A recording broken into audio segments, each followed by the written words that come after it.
Hello everyone, औसत powerful channel में आप सबका वेलकम है। चलिए आज मैं आप सभी के समक्ष बहुत ही एक इम्पोर्टेंट क्वेश्चन को लेकर आ रहा हूं जो बहुत ही ज़्यादा इम्पोर्टेंट है।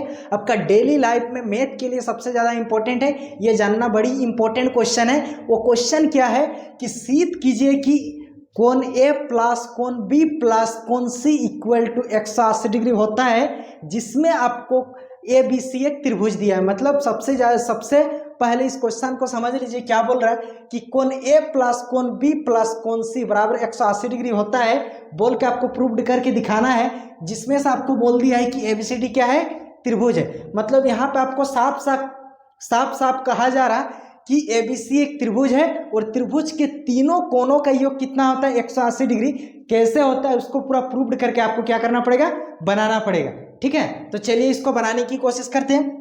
सबसे पहले क्वेश्चन को और एक बार बढ़िया से रीड कर लेते हैं। सिद्ध कीजिए कि कोण ए प्लस कोण बी प्लस कोण सी बराबर 180 डिग्री होता है, जिसमें ए बी सी एक त्रिभुज है। सबसे पहले इसमें क्या चीज दिया है, क्या चीज आपको प्रूव्ड करना है, ये दोनों लिख लेते हैं। सबसे पहले क्या दिया है, जिसमें ए बी सी एक क्या है, त्रिभुज है। तो आपको क्वेश्चन में दे दिया है ए बी सी एक त्रिभुज है। ए बी सी क्या है, एक त्रिभुज है। ये आपका क्वेश्चन में ही क्या दिया है, क्वेश्चन पार्ट में ही आपको दिया है। दूसरा चीज आपको प्रूव्ड क्या करना है कि कोण ए प्लस कोण बी प्लस कोण सी त्रिभुज के तीनों कोणों का योग 180 डिग्री होता है बोल के आपको प्रूव्ड करना है। यानी कोण ए प्लस कोण बी प्लस कोण सी इक्वल टू 180 डिग्री होता है बोल के आपको प्रूव्ड करना है। देखिए इसको तो हम जो डाटा दिया है उस डाटा से इसको हम बना ही नहीं सकते हैं। कुछ डाटा हमको खुद से ऐड करना पड़ेगा, कुछ डाटा हमको डायग्राम में खुद से बनाना पड़ेगा। तो रचना का मतलब होता है जो चीज़ हम खुद से बनाते हैं। त्रिभुज का मतलब क्या होता है कि तीन भुजाओं से घिरा हुआ क्षेत्र को क्या कहते हैं, त्रिभुज कहते हैं, यानी ट्रायंगल कहते हैं। ट्रायंगल की तीनों भुजाओं के योग कितना होता है, 180 डिग्री। उसका आज लाइव प्रूव्ड करके देखेंगे। सबसे पहले देखिए ये जो हम क्या किए हैं, यहाँ जो दिया है ए बी सी एक त्रिभुज है, तो ए बी सी यहाँ पे क्या किए, एक त्रिभुज को ड्रॉ कर दिए, डायग्राम के थ्रू बना दिए। अब इस त्रिभुज में कुछ एक्स्ट्रा काम खुद से करना पड़ता है जिसे रचना बोला जाता है। ठीक है, तो सबसे पहले क्या करेंगे, ये जो बीसी भुजा है ना, बीसी भुजा के एक समांतर रेखा खींचेंगे। किससे होते हुए, बिंदु ए से होते हुए। ये जो बीसी भुजा है ना, बीसी भुजा की एक रेखा खींचेंगे बिंदु ए से होते हुए। बीसी भुजा के समांतर बिंदु ए से होते हुए एक लाइन खींचेंगे। तो चलिए इसको खींचिए, यानी बिंदु ए से होते हुए एक लाइन खींचे। ये लाइन जो है इसका नाम दे दीजिए आपका ई एंड ये एफ है। ठीक है, दोनों नाम दिए। चलो रचना से क्या करेंगे, बिंदु ए से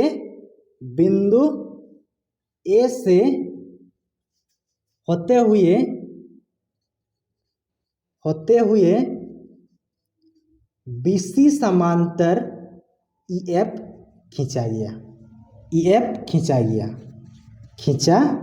गया। मतलब बिंदु ए से क्या किए हम, बीसी के समांतर EF एक लाइन ड्रॉ किए। ठीक है, चलिए इसका नाम भी दे देते हैं, कोण का नाम। इसको हम क्या करते हैं, कोण 1 मान लेते हैं। इसको क्या मान लेते हैं, इसको कोण 2 मान लेते हैं। मान लिए, यहाँ तक बात क्लियर। अब देखिए आगे, अब इसको बनाने की कोशिश करते हैं। प्रमाण अगर आपसे सिद्ध करने के लिए मैथ पूछा जाता है तो उसको जैसे आप सॉल्यूशन करने की कोशिश करते हैं या फिर सॉल्यूशन करते हैं तो उसको प्रमाण देने के बाद उसको आप आसानी से बना सकते हैं। सबसे पहले देख लीजिए, यहाँ पे हम आपको एक नियम बताते हैं। वो नियम क्या है कि मान लीजिए ये दो रेखाएं हैं, दोनों रेखाएं क्या है, एक दूसरे के समांतर है। ये एल है, ये एम है। आपको क्वेश्चन में दे दिया है कि एल रेखा जो है आपका क्या है, एम के समांतर है। एल रेखा क्या है, एम के समांतर है। और यहाँ पे कोई त्रियोक रेखा काट रही है, मान लीजिए ये एन त्रियोक रेखा काट रही है। तो इस कोण के बराबर इस कोण, यानी कि ये एक कोण 2 बराबर कोण 3, ये दोनों कोण आपस में बराबर हो जाएगा एकांतर कोण से। जनरली आप पहले पढ़ चुके हैं कि कोण 2 के बराबर कोण 3 बराबर हो जाएगा जब दो रेखाएं आपस में समांतर होती है और कोई त्रियोक रेखा उस पर काटती है तो अपोजिट एंगल बराबर होती है। किस नियम से, एकांतर कोण से। सिमिलरली ये वाला कोण के बराबर आपका क्या होगा, ये वाला कोण होगा किस नियम से, एकांतर कोण से, यानी अल्टरनेट एंगल के अनुसार हो जाएगा। तो सबसे पहले यहाँ पे देख लीजिए आपका क्या चीज दिया है कि BC जो है समांतर है किनका, EF का। BC क्या है, समांतर है किनका, ई एफ का। और किस नियम से ये हम लिख सकते हैं, क्योंकि रचना में हम खुद से मान लिए हैं इसको। जब ये दोनों समांतर है तो कोण 1 के बराबर हम कोण बी लिख सकते हैं, एकांतर कोण से लिख सकते हैं कि नहीं। यानी हम लिख सकते हैं कि कोण 1 बराबर कोण बी, और इसको हम क्या करेंगे, समीकरण 1 मान लेंगे। और कौन सा नियम से इसको हम लिख सकते हैं, एकांतर कोण से। कौन सा कोण से, एकांतर कोण से। ठीक है, आगे आगे देख लीजिए। इसके बाद क्या सिमिलरली ये क्या हो जाएगा, कोण 2 जो होगा आपका कोण सी के बराबर होगा, जस्ट किसके अनुसार से, एकांतर कोण से। तो हम इसको लिख सकते हैं कोण 2 बराबर कोण सी। ये समीकरण हम क्या करेंगे, 2 मान लेंगे। और किस नियम से, एकांतर कोण से। ये दोनों को मान लिए हैं। अब यहाँ पे देख लीजिए, यहाँ पे क्या होता है ना कि ई ए एफ एक क्या है, सरल रेखा है। यानी आपका क्वेश्चन में क्या दिया, ई ए एफ एक सरल रेखा है, सरल रेखा है, सरल रेखा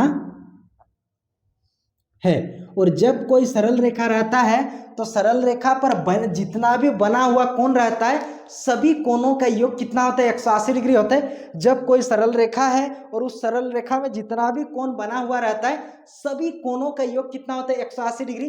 तो अगर बात करेंगे ई ए एफ, तो इसमें ये कोण एक टू है, फिर ये वाला कोण एक टू है, फिर ये वाला एक टू कोण, 3 टू कोण है। कोण 2 एक, कोण 1 एक टू, फिर ये वाला कोण एक टू, फिर कोण 2 एक टू, मतलब टोटल मिला कितना कोण है, 3 टू है। तो तीनों कोणों के योग कितना हो जाएगा, 180 डिग्री। यानी हम लिख सकते हैं कि कोण 1 प्लस ये देखिए आपका क्या है, ये कोण ए है, तो ये आपको क्या लिख सकते हैं, इसको हम कोण ए प्लस ये आपका उधर वाला क्या है, कोण 2 बराबर हम कितना लिख सकते हैं, 180 डिग्री। किस नियम से, क्योंकि ई ए एफ एक सरल रेखा है और सरल रेखा पर बना कोणों के योग कितना होता है, 180 डिग्री। अब देखिए कोण 1 किसके बराबर है, कोण 1 किसके बराबर है, कोण बी के। कोण 1 किसके बराबर है, कोण बी के बराबर है। तो कोण 1 की जगह हम क्या लिख सकते हैं, बी प्लस कोण ए प्लस कोण 2 किसके बराबर है, कोण 2 किसके बराबर है, कोण सी के बराबर। बराबर हम क्या लिख सकते हैं, बराबर हम क्या लिख सकते हैं, बराबर हम लिख सकते हैं 180 डिग्री। यहाँ पे देख लीजिए कोण 1 जो है, कोण 1 किसके बराबर है, कोण 1 आपका कोण बी के बराबर है। और कोण 2 जो है, कोण 2 किसके बराबर है, कोण सी के बराबर है। और कोण 1 जो है, कोण आपका बी के बराबर है। तो यहाँ पे आप साइड में थोड़ा सा लिख दीजिएगा, क्योंकि समीकरण 1 और 2 से, समीकरण 1 और 2 से ये जो कोण 1 और कोण 2 का मान भरे हैं ना, वो कहाँ से भरे हैं, समीकरण 1 और 2 से मान को क्या किए हैं, भरे हैं। अब आप इसको क्या कीजिए, सजा के लिख दीजिए। क्या सजा के, पहले कोण ए को लिखेंगे, फिर प्लस कोण बी को, पहले कोण ए को लिखें, उसके बाद प्लस कोण बी को, उसके बाद प्लस कोण सी, बराबर आपका कितना हो जाएगा, 180 डिग्री। और फाइनली आपको क्या चीज प्रूव करना था कि कोण ए प्लस कोण बी प्लस कोण सी, ये तीनों कोणों का योग 180 डिग्री होता है बोल के आपको क्या करना था, प्रूव करना था। तो देखिए इस प्रकार से ये कोण ए प्लस कोण बी प्लस कोण सी, तीनों कोणों का योग 180 डिग्री प्रूव्ड हो गया। तो इस क्वेश्चन का आंसर आपको जान के कैसा लगा, कमेंट सेक्शन में कमेंट करके बताइए। थैंक यू, जय हिंद।